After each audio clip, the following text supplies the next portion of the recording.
A'udzubillah minasyaitonirrajim. Bismillah. Assalamualaikum warahmatullahi taala wabarakatuh. Al-Fatihah. A'udzubillahi minasyaitonirrajim. Bismillahirrahmanirrahim. Alhamdulillahi rabbil alamin. Ar-Rahmanir-Rahim. Maliki yaumiddin. Iyyaka na'budu wa iyyaka nasta'in. Ihdinas siratal mustaqim. Siratal ladzina an'amta 'alaihim ghairil maghdubi 'alaihim waladdallin. Amin.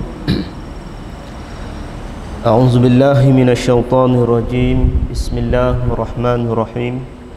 Alhamdulillahi rabbil alamin. Alhamdulillahi nahmaduhu wa nastaghfiruh wa na'udzu billahi min syururi anfusina wa min sayyiati a'malina.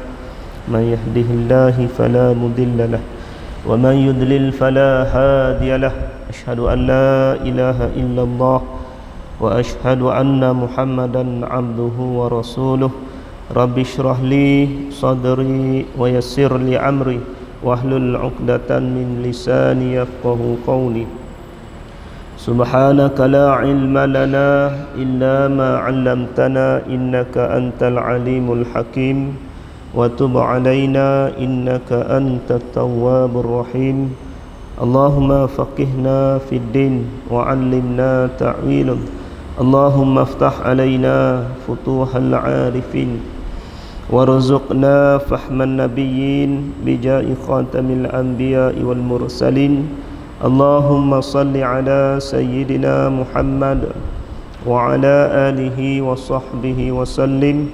Allahumma salli ala sayyidina Muhammad wa ala alihi wa sahbihi wa sallim. Allahumma salli ala sayyidina Muhammad wa ala alihi wa sahbihi wa sallim. Amma ba'du.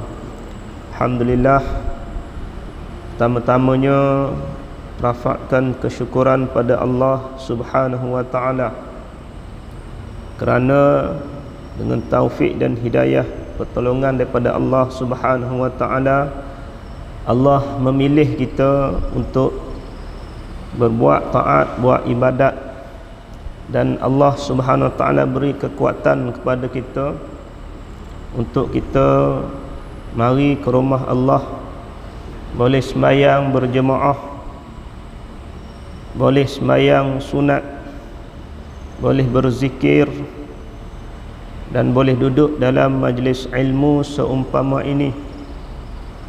Dan mudah-mudahan amalan-amalan, ibadat-ibadat yang kita buat ini diterima oleh Allah Subhanahu wa taala sebagai satu amalan yang saleh.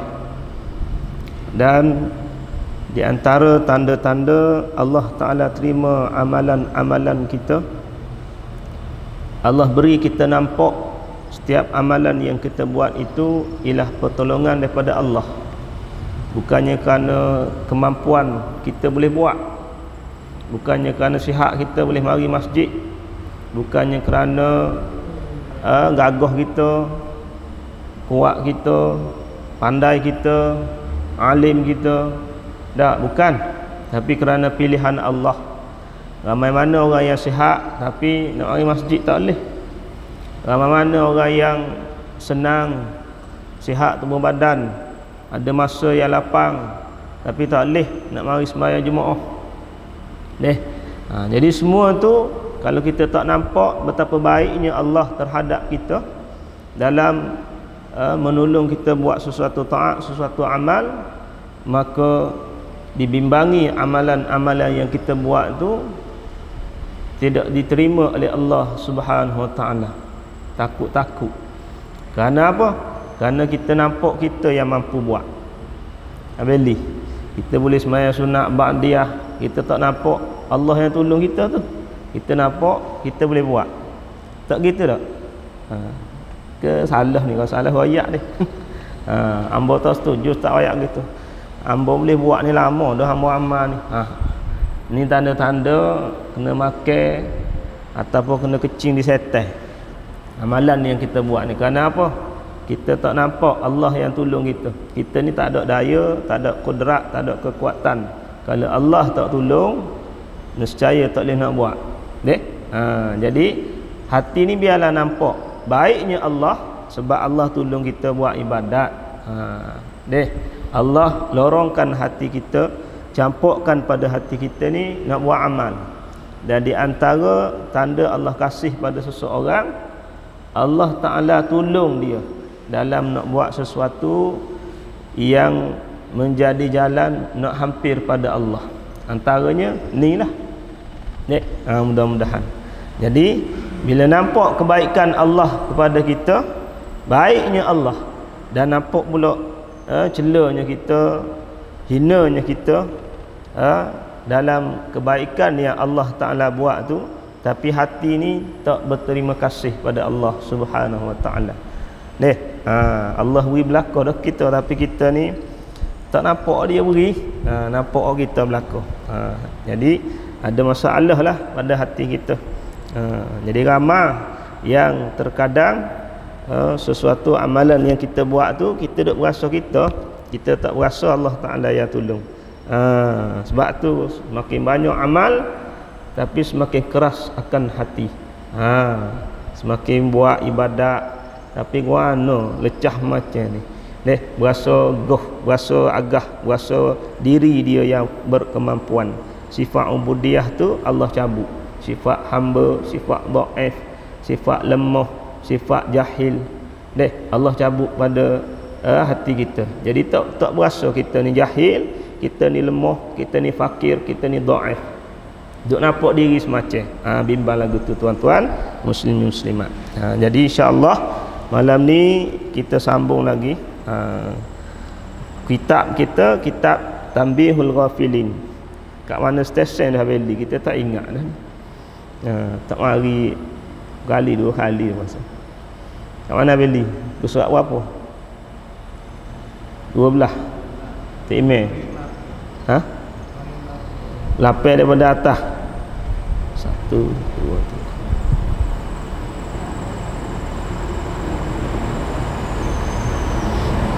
3. Dan bersabda tu. Bismillahirrahmanirrahim. Qala musannif rahimahullahu ta'ala wa naf'ana bi ulumihi fid darainil amin ya rabbal alamin. Dan bersabda Nabi sallallahu alaihi wasallam, muka surat 12 deh. Muka surat 12 kitab Jawi tu. Dan bersabda Nabi sallallahu alaihi wasallam, bermula wajib lelaki bahawa mengajarkan segala ahlinya menyuruhkan sembahyang dan dipalukan, yakni dipukul mereka itu atas meninggalkan akan dia. Jadi kata Nabi sallallahu alaihi wasallam, ni sabdaan Rasulullah. Nabi kata wajib hukumnya bagi seorang laki-laki, sama ada laki-laki itu seorang ayah ataupun laki-laki itu seorang suami. Apa dia tanggungjawab dia? Apa dia yang dibebani hukum syarak ke atas dia yang menjadi wajib ni? Iaitu mengajarkan akan segala ahlinya. Kena ajar. Ini tanggungjawab hak asal seorang lelaki, sama ada dia ni bergelar ayah, bergelar papa, daddy, abuya, tak kira gelaran apa pun. Wali ke, tak kira. Ataupun sebagai seorang suami, panggillah apa pun suami tu. Jadi tanggungjawab dia kena ngajar. Dia kena ngajar. Ngajar pada siapa ni? Iaitu kepada segala ahlinya. Ahli di bawah tanggungjawab dia. Kalau suami, wajib dia ajar akan isteri dia. Berapa orang isteri? Tak kira. Kalau seorang lah ajar. Kalau dua orang. Jangan ajar seorang aja, dua seorang tu tak ajar. Tak boleh. Deh. Kalau ada tiga, ajar tiga. Kalau ada empat, ajar empat. Deh. Jadi wajib bagi suami ajar. Kalau tak ajar, dosa. Hukum asal tu bagi seorang suami ni. Deh. Ingat mudah ke nak jadi suami? Ayoh. Deh. Kalau jadi suami menatai mudah. Deh, tak payah ajar, tak payah gapo. Tak ada bebanan hukum syarak ke atas dia. Tapi nak jadi suami orang, ada hukum hakam dia. Taklifan yang ditaklifkan oleh Allah Ta'ala kepada seorang suami. Sebab tu berat tanggungjawab suami. Kalau kita tahulah hakikat sebenarnya, tak senikah lah. Tapi tak nikah rugi. Tak meh? Tak. Rugi tak nikah. Nabi kata an-nikahu sunnati. Nikah itu sunnahku. Faman lam ya'mal bi sunnati falaysa minni. Siapa yang tidak ikut akan sunnahku, dia bukan daripada sebab golonganku. Jadi nikahlah. Kalau ada kemampuan nikah tu. Sebab apa? Pahala dia. Adanya akan pahala. Tapi bukan sekadar nak sedak saja, adanya tanggungjawab yang terpaksa dipikul. Jadi wajib bagi suami dia ajar akan isterinya.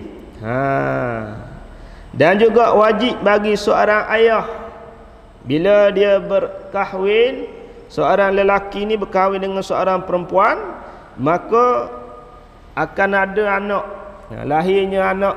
Daripada hasil perkahwinan dia tu, dia jadi ayah ataupun jadi papa ataupun jadi daddy. Ada pula tanggungjawab. Tanggungjawab pada siapa? Pada anak pula. Asalnya pada isteri je. Kemudian ada ahli lain pula bertambah.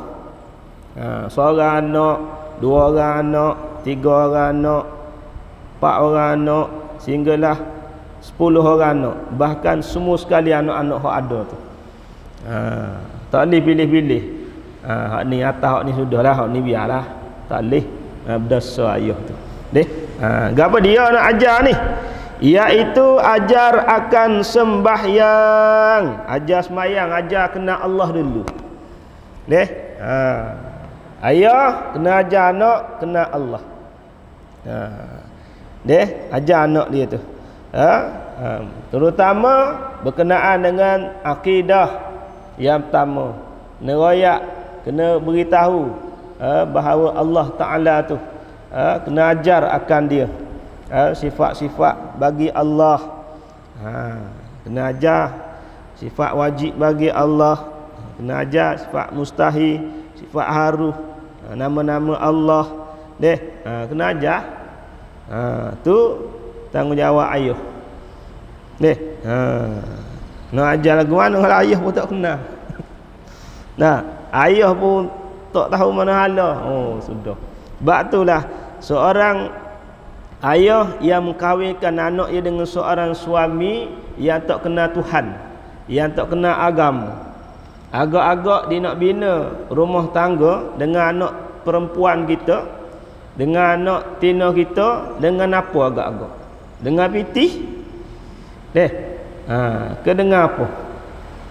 Kalaulah ilmu agama tak belajar, kalaulah ilmu akidah tak belajar, ilmu bab hukum hakam, fiqh halal haram, bab sembahyang, bab puasa, bab darah, banyak perkara tak belajar. Jadi agak-agak kita suruh anak perempuan kita ni kepada seorang laki-laki, iaitu bakal suami dia ni, agak-agak dia nak bina rumah tangga ni ke arah mana. Batu kata ulama, kalau kita serahkan pada anak perempuan kita ni kepada anak perempuan kita ni kepada seorang laki-laki yang fasik, yang jahil, ataupun yang tak semayang, yang tak solat, yang tak tahu agama, maka haram hukumnya, dosa ayah tu. Allah. Sebab perkahwinan ni dia dibina atas agama. Kalaulah agama tak ada, Allah takkannya sekadar makan minum. Kalau sekadar makan minum, apek Cina jetih ni banyak dia pada kita. Pada bini dia. Banyak dia daripada kitanya. Jadi kita orang Islam ada beza. Beza apa? Agama tu. Sebab tu bagi orang laki-laki kena persiap akan ilmu, terutama ilmu agama, ilmu fardu ain. Ia wajib mengaji akidah, betul akidah dia. Sebab apa? Lepas pada nikah, ia nak ajar pula isteri dia. Walaupun isteri dia tu asalnya tanggungjawab ayah mertua, tapi dibimbangi, takut-takut boleh isteri yang tak tahu akan akidah. Lah ni ramailah celaru akidah, masuk banyak fahaman-fahaman. Kalau tak kena, tak betul akidah, amalan yang kita buat ni semua faj'alna haba'an mansur, ibarat debu-debu yang berterbangan.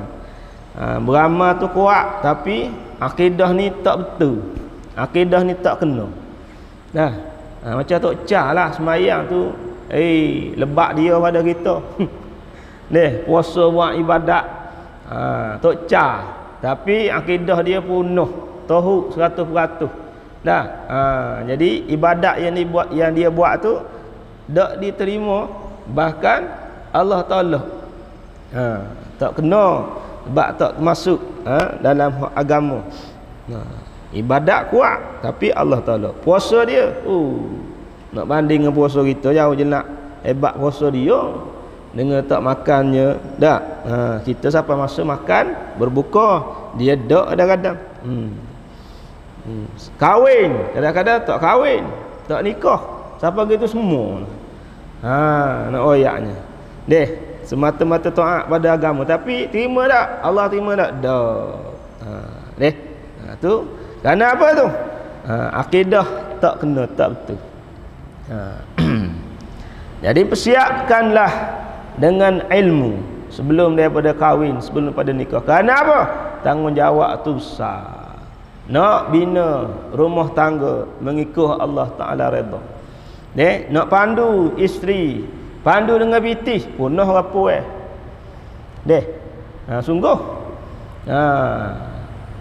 Pandu dengan duit, duk upeng dengan duit.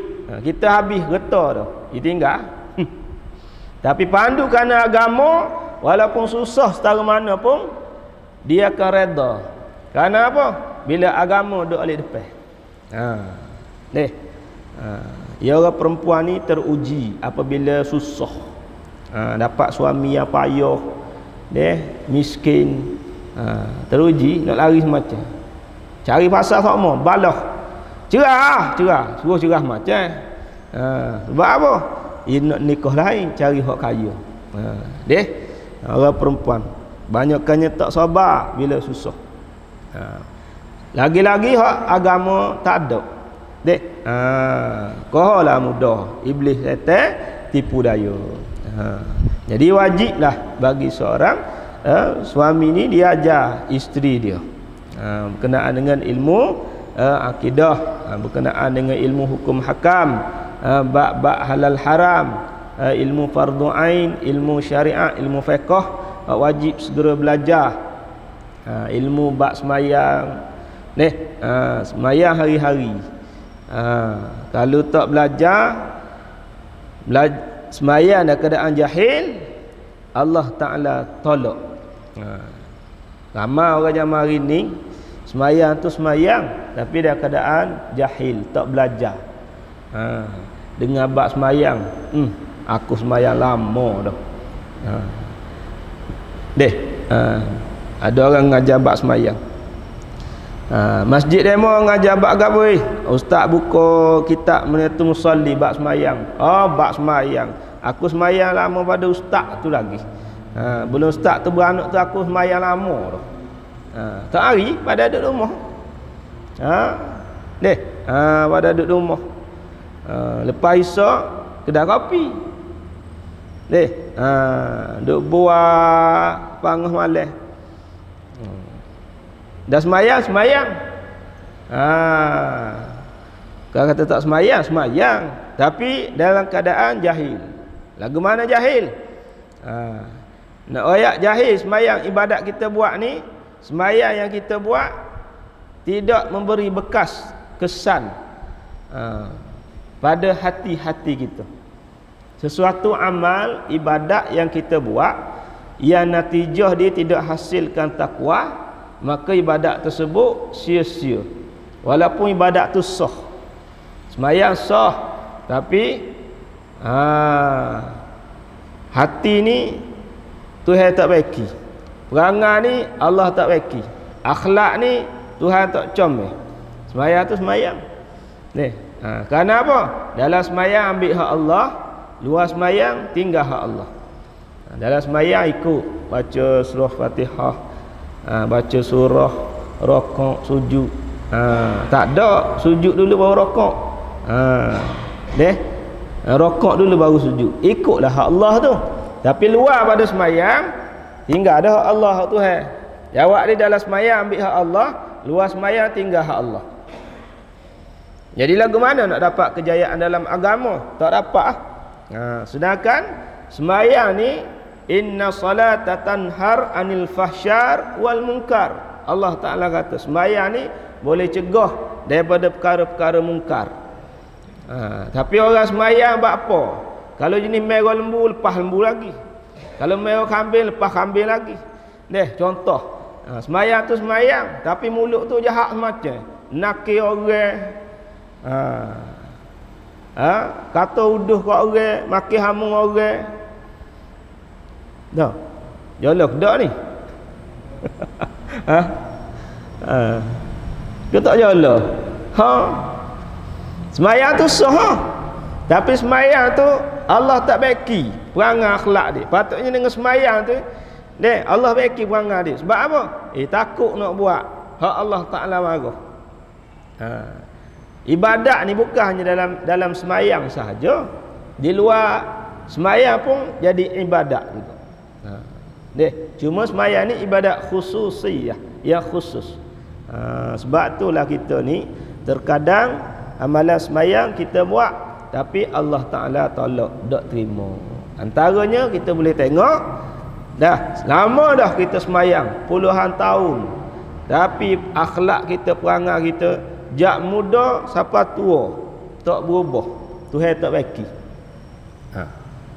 Cek dengan hak jenis perangai pongoh, cara pongoh. Hak cari wahi, cari pasal dengan orang, cari pasal dengan orang. Padahal semayang tak tinggal. Molek dia jom buka kunci sejik ni. Nak ayaknya orang baik, tapi dalam buat amal dan keadaan jahil, tak belajar. Tak boleh, ia kena belajar. Ia kena dengar. Mudah-mudahan nak kita ni kau lama kau nak balik ke Tuhan, kau lama kau nak balik kena kau lama kau baiki, kau comel. Ni kita duk berasa molek, duk berasa comel dah tak jadi. Kena berasa kau tak comel, barulah ada perasaan nak baiki, terutama bab semayang ni. Jadi kita sendiri pun kena baiki semayang, apatah lagi kita nak ajar isteri kita.